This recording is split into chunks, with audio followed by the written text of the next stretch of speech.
si haddaba dhegaystayaal aynu u fahamno xaaladda Soomaalidaha qarnigan dhamaanaya ee 20aad sida ugu bilaabmay waxaanu u baahanaynaa inaynu ka soo bilowno qaybtii ugu dambeysay ee qarnigii ka horreeyay oo hakii 19aad intii u dhaxaysay sanadkii 1860 ilaa 1897 waxa dhulka Soomaalida iyo gobolka uu ku yaalaba uu noqday mid loo galo tartankii xagga gumaysiga xilligaasi wadamada u tartamayay inay gumaystaan gobolkaasi waxa ahayn Ingiriiska, Faransiiska, Talyaaniga, Masar iyo Ethiopia. haddaba sanadku markuu ahaa 1859 ayaa Faransiiska qunsul u fadhiyay magaalada Cadan uu ogolaansho uga helay cafarta magaalada Obakh in Faransiisku uu yimaado. 3 sano kadibna Faransiisku waxa uu canfarta uu ka iibsaday Obakh kadibna calankii Faransiiska ayaa halkaasi laga taagay. hase ahaatee Faransiisku waxa inuu ka faa'iideysto uu bilaabay 11 sanadood kadib markii la furay Suez kanaalka waxaana halkaas ay Ethiopia waqtiyadaasi ay ka wada sameeyeen sharikad xagga ganacsiga ah oo ka dhaxaysa labadooda.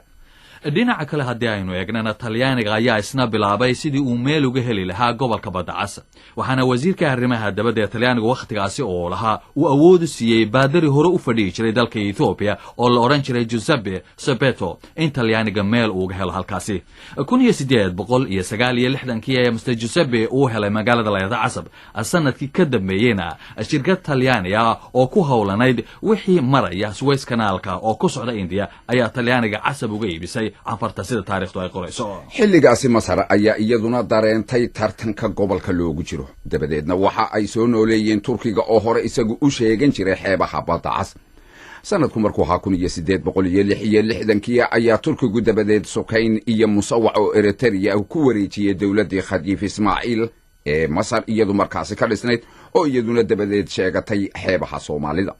dawladdaasi Khadiif Ismaaciil barasaabkii u fadhiyay Suudaan ayaa dabadeed sanadku markuu ahaa 1887 booqasho ku yimid isagoo ujeedadaas u socda magaalooyinka Tajura, Zaylac iyo Berbera. mar dambana waxa la soo diray nin la oran jiray Maxamed Jamaal Bey oo calankii Masaarida isagu ka taagay Bulaxaar iyo Berbera.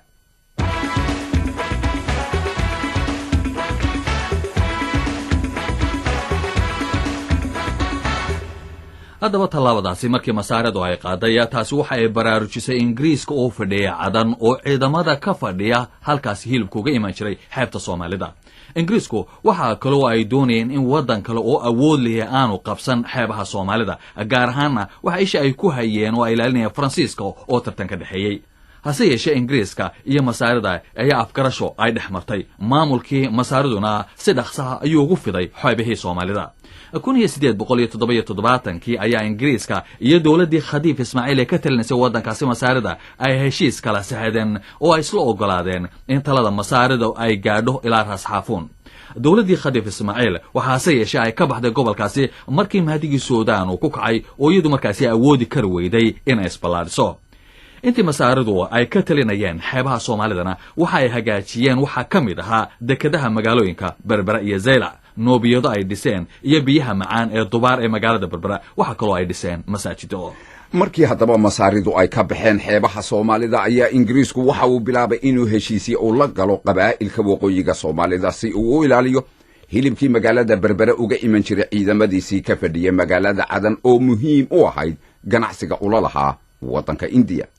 haddii aynu dub ugu noqon haddaba Talyaanigu markii uu sugay in Eritrea ay mustacmarad u noqoto waxa uu bilaabay inuu ku durko dhinaca Abyssinia ama Ethiopia waxaana uu la galay heshiiskii la oran jiray Ujialia oo Talyaanigu u arkayay in Abyssinia mustacmarad uga dhigayo Talyaaniga. inkasta oo boqorkii Ethiopia waqtigaasi ka talinay loo oran jiray Melek uu isagu ku dooday in heshiiskaasi tarjumadiisa Afxmaariga marka la eego aanay sida iyadu ahayn oo markaasi ay u fasaxaysay inuu si toos ah ula macaamili karo wadamada dibadda. heshiiskaasi awgi ayaa Talyaanigu u suura geliyay inuu bilow u noqdo inuu ka qayb qaato qaybsigii Soomaalida la qaybsanayay. sanadkii heshiiskaasi la galay waa 1889 bishii February qunsul Talyaaniga ka fadhiyay Zanzibar oo la oran jiray Vincenzo Leonardi iyo suldaankii Hobyo Ali Yusuf ayaa heshiis galay Talyaanigu uu ku ilaalinayo. sanadka dhamaadkiisina shirkadda Talyaanigu lahaa oo la oran jiray Imperial Bridge East Africa ayaa ka sii kireeyay Talyaaniga xeebaha Banaadir oo uu markii hore ka kireystay suldaankii Zanzibar. sanadku markuu 1892 suldaanku waxa uu ku wareejiyay Talyaaniga magaalooyinka Baraaw, Marka, Muqdisho, warsheekh muddo 25 sannadood isaga oo kaga kireeyey 160,000 sanadkiiba waa lacagta liirahe.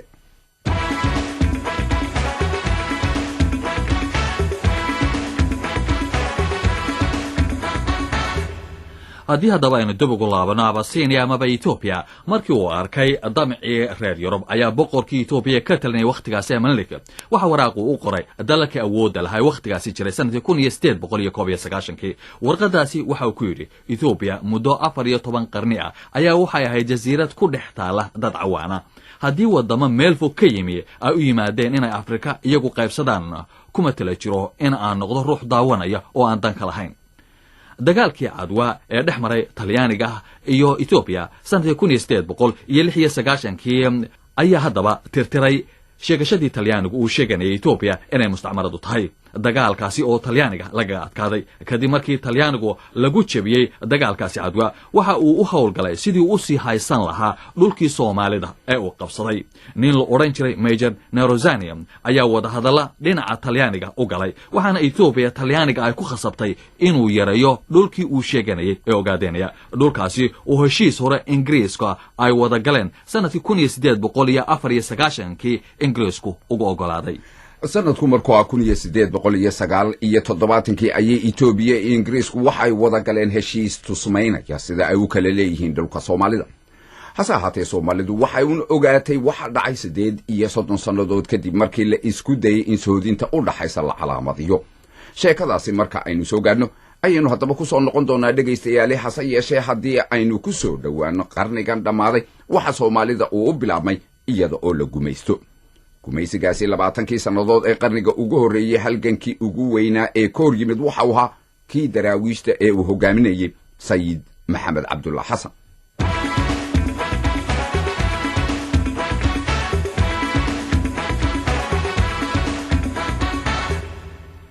sida haddaba qiyaasu tahay sayidku waxa uu dhashay bishii abril 7 sanadkii 1864 waxa uu ku dhashay ceel laga cabo oo ku yaala meel u dhaxaysa wedwed iyo buuhoodle.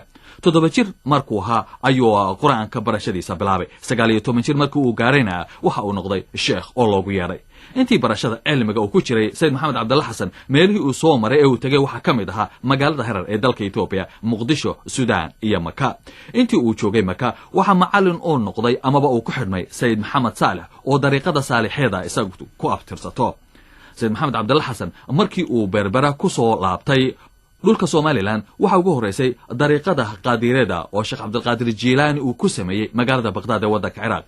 dhulka Soomaalidana waxa hormood ka ahaa Sheekh Cabdiraxmaan Zaylaci iyo Sheekh Huways Maxamed. sayid maxamed markii uu soo laabtay waxa uu isagu u watay dariiqada saalixiyada. waxa uu bilaabay ololo uu Ingiriiska kaga saaray dalka isaga oo huwan dariiqadiisa saalixiyada. sanadku markuu ahaa 1899 bishii abril waxa rasmi ahaan loo sheegay inuu urursaday ciidamo gaaraya ilaa 3,000 oo nin. 1 September sanadku markuu ahaa 1899 waraaq uu soo diray qusulkii Ingiriiska xeebaha Soomaalida ugu qaabilsana waxa sayidku Ingiriiska uu ku eedeeyay inay cadaadinayaan islaamka waxana uu cambaariyay kuwa gacanta siinayay. warqadaasi waxa uu ku yidhi sayidku imika idinku kala doorta haddii aad dagaal doonaysaanna waa ogol haddii aad nabad doonaysaanna ganax bixiya. maalintaasi ayaa nin fallaaga loo qoray. 20 sannadood oo uu dagaal kula jiray Ingiriiska, Talyaaniga iyo Itoobiya ayaa markaasi bilaabmay. haddaba bal aan idinku wareejiyo aw jaamac Cumar Ciise oo inoo sheega sida sayidku uga baxay berbera ilaa iyo intii ay dagaalada isaga hor yimaadeen Ingiriiska. anigoo soo koobaya sayidku dhaqdhaqaaqii ugu horeeyay wuxuu ka bilaabay berbera sida la leeyahay maalin maalmaha ka mid ah ayaa nin baadariyi isagoo inama dhowra 5 iyo 6 dabada ka wada suuqa marinaya ayuu arkay. markaasuu yidhi war waxa kan waa maxay? dee waa diinteenniyo la soo galay. labada dhagax buu qaatay baa la yidhi wuxuu ku dhiftay gaalkii meeshaa joogay oo baadariga ahaa. wuxuuna yidhi ilaahow maantay intaasaan awooda. culamadii reer berbera hadallaa la isku jiiray oo dhowr erayo uu sheegay oo yidhi baridu waa xaaraan, qaadku waa xaaraan iyo waxyaabo ka mida ayay xoogaa yarahee arrintii la isku maandhaafay. markii dambena xaalkiisii magaaladii waa ku fiday oo magaalada berbera wuxuu ku noqday nin caan ah oo wax soo wada. nin la ohan jiray allahu naxariistay awgaas ayaa xaalkiisii markuu eegay wuxuu yidhi walle ninkan haddaan maanta la qaban meel fog baa laga dooni. waa la dacweeyey, adigu markuu dareemay inaan magaalada xoogaa yareh laga jeclayn amaan wax ugu soo roobi karin waa ka baxay.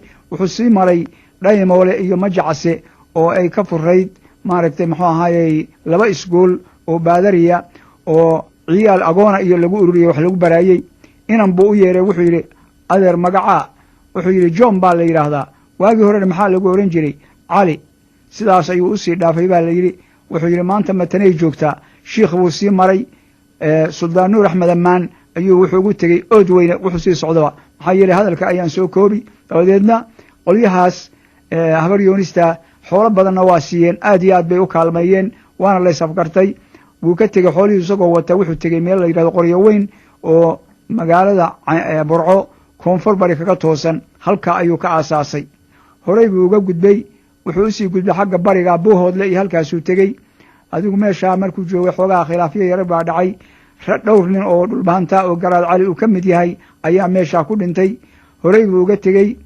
markii halkaa u egay dad badan baa raacay, adduun badan baa raacay, rag iyo maaragtay xoola isagoo wata wuxuu u kacay dal ogaadeen. malaha kaaqul buu ka baqay xagga maaragtay nogaasha iyo dhulbahantaa in garaad cali dilkiisii wax kaga yimaadaan. wuxuu u tegey nimanka la yidhahdo maxamed subayr gurdume meesha la yidhahdo ayuu xaruntiisii ka dhigtay. halkaasna muddo ayaa la wada shaqaynayey. hase ahaatee xoogaa ayaa markii dambe takhalal ayaa dhacay. arrintuna waxay ka bilaabatay nin bahgeriya ayaa markii hore loo diday oo la ohan jiray jijiile. markaasaa nin kaleeto ayaa meesha lagu dilay, layidhi waa xujoobay, la ohan jiray shida dhabar jilic oo xoogaa boqor ahaa. goor galaba ayaa uu raggiisi intuu kaxaystay dibadda ula baxay.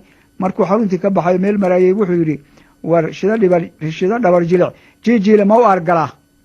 guraase xaaji cali ayaa la socday oo aanu markii hore arkayn. hadalkii ayaa maaragtay muxuu ahaayey xoogaa magaaladii galay, dadkii waa la maqlay. war ninka kanu ma aha baa la yidhi nin maaragtay muxuu ahay u socda diin fidinteed iyo wax kaleeto. xoogaa yarehe halkaa waa laga diday. rag baa u tashaday. waxay markaa dooneen nimankii maxamed subayr khaas ahaan reer cabdille inay ninkaa ka takhallusaan oo dilaan. shirqool bay u sameeyeen. waxay yidhahdeen sayidii intaad noo timi laguma dabaal degin, waa kuu dabaaldegaynaa soo baxo marka balliga imow. balligii markii uu yimi fardihii baa loogu dabaal degey. markii la rabay in maaragtay muxuu ahay la dilo ayaa nin la ohan jiray garaad ahaayo reer haaruun ahaa ayaa u digay. wuxuu meesha shirqool baa lagaga wadaaye iskaga bax. aw cabaas nin la ohan jiray ayaa halkaa lagu dilay, dhulbahanta ah oo baharsama ah. dabadeed halkaasuu ka qaxayo wuxuu u noqday nugaal iyo barbarkaas. muddo badan buu hawdkaa ku jiray, adigu 2 sano ah. jigjiga waa kan colka geliyey. colkaa laguma guulaysan. dabadeed wuxuu weeraray nimanka la yidhaahdo maaragtay habar yoonis iyo habar awaloo dhinaca isku haya galbeed ayuu ka weeraray. nin shariifa ayaa u yimi oo wuxuu yidhi waxaan doonayaa siyaaro. xaggee baad ka timi? habar yoonis baan la joogaayo nin shariifaan siyaaran ka qaataa sanadkii qaalin ama 2 laysiiya. war wejigaa gubaye aan maaragtay muxuu ahaayey rag ku siiye xoolaha habar yoonis intaad siyaarada doonayso wax baryayso colkan ka kaxayso xoolo dhacoo 100 halaad la tago faafan iyo maaragtay muxuu ahaye la tag dhulka kan dadkiina degan yahay. sidaasuu yeelay. col baa lagu saaray habar yoonis. waa colka la baxay dayax weerar. colkaa geelal badan baa laga qaaday. geelii 100 halaad baa laga siiyey baa laleeyahay ninkii la ohan jiray shariifka. nin baa halkaa ka gebiyey subaxdaasoo wuxuu yidhi col shariifi wacayso calin reere dhacaaya cilmi geel lagu qaado hasiiskiina abuuradow cimri iyo kusimayo ciribteeda ogaada. dabadeed waa guureen oo waxay tageen buuhoodle. markaasaa ingiriisku colku soo saaray oo la ogaaday dhaqdhaqaaqiisii. warqado badan oo laga helay iyo warar laga soo tebiyey. 1901 maalintay ahayd bishii janaayo ayaa dagaalkii u horreeyey ka dhacay meesha la yidhahdo haradhiig. intaas wax dawlad u eg diin baynu fidinaynaa ma aha wax dawlad u eg ama alabkeed leh lagama maqal. hase yeeshee waxaa ka muuqanayay difaac diimeed iyo in diinta la bedelayo oo baadariyo iyo maaragtay kiristan uu dhulka soo gelayo. dagaalkaa gaaladu waxay u taqaan siduu qoray Douglas Jardine Samara. xaggana waxaa looga yaqaan haradhiig. rag badan baa ku dhintay. isku sannadkaas waxaa dhacay afbakayle caana xarigle kurgaraad odagooye fardhidin beerdhiga intaas ayaa sannadkaa dhacay وهاجا كدب هالكا عن كوتشو جنا أو جامع عمر عيسى كون يسقال بقول مركي تاريخ هاي لا كون يسقال بقول يا أفرتي يدو تاجر وكهلا إيثيوبيا تليانيكا أيا ويرحوجا إنجلس كسيد كاوكو قاضي تضبية طبانكي بشي أبريل سنة كون يسقال بقول يسدح دي سقال سركال يو بقول يسقال يسديت الناس كريو كلا أي إنجليز كلا قدلي sayidka ciidamadiisana iyagana waa la weeqay taasuna waxa ay keentay in heshiis nabadeed uu la galo ingiriiska iyo talyaaniga oo uu ku codsado in loo yeelo afar arrimood waata koowaade in uu meel ku yeesho dhulkii talyaanigu xukumayay talabaad inuu helo xornimo xagga diinta ta saddexaad inuu xornimo u helo iyadana xagga ganacsiga iyo ta afraad oo ahayd inuu xukumo dadkii isaga markaasi la socday afartaa arrimood oo sayidku codsadayba afartaba waxa laga ogolaaday heshiiskii ka dhacay meesha la yiraahdo ilig bishii March 5 sanadkii 1905 hase ahaatee sayidka ololihiisii halkaasi kuma joogsan waxa uu ugu kulula dagaalkii xagga afka ee ay xambarsanaayeen gabayadiisu sida loo arkayba waxa dabadeed dhacday in ingiriisku uu dib ugu soo gurto xeebahaasi oo uu hubeeyo qabaa'ilkii la jiray hase ahaatee taasi waxa ay dhalisay in qabaa'ilkii la hubeeyey ay bilaabeen inay ku kala aargoostaan utumo hore iyaga u dhex yaalay xilligaasi waxa dhacay waqtigii loo bixiyey حرام عنا معلول آد وبعني أي دعدي رسمي أهان إنجليزكو سنة كي كونوا يسقال بقول يلبية طبعا كي وحا وكو قياسي إن محمية ديسي سدح ميلود ميل أهان داد كي كونوا أي دينتين وحا كلا تقول دعدي إنو سيد كي أسو حوغيستي تاسو وحا كانتي إن إنجليزكو بدل استراتيجية ديسي وحا لابابو لعيدة مأوهو قامدين كي لأورنشر ريتشارد كوفيل أو يساقو دقال لك علي سيدك bishii August sanadkii 1913 dagaalka ba'an ee ka dhacay meesha la yiraahdo Dulmadoobe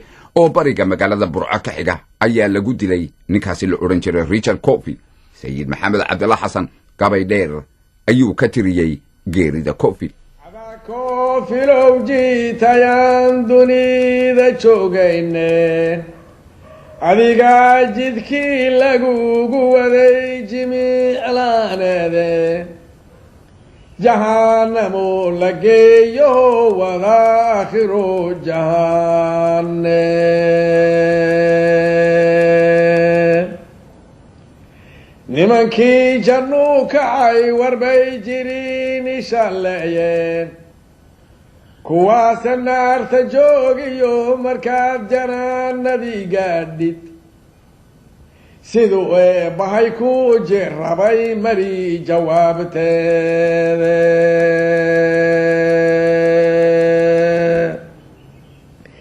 tarawiish jigraar nagama deyntani iyo jeerkeedhe jigta weerar bay goor barqa anagu jifeeyande ingiriis jabyo waxa ku dhacay jaciyo baaruudne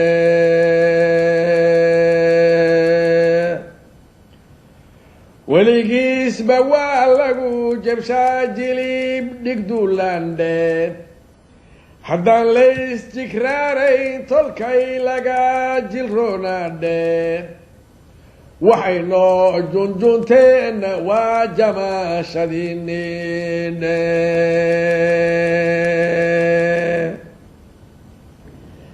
anigana jigrey ilaa helay shalay jahaadkeedhe jeeniga hortiisay rasaas igaga jiidandhe jidhaayaday ilaa dhicin jili cafkoodiine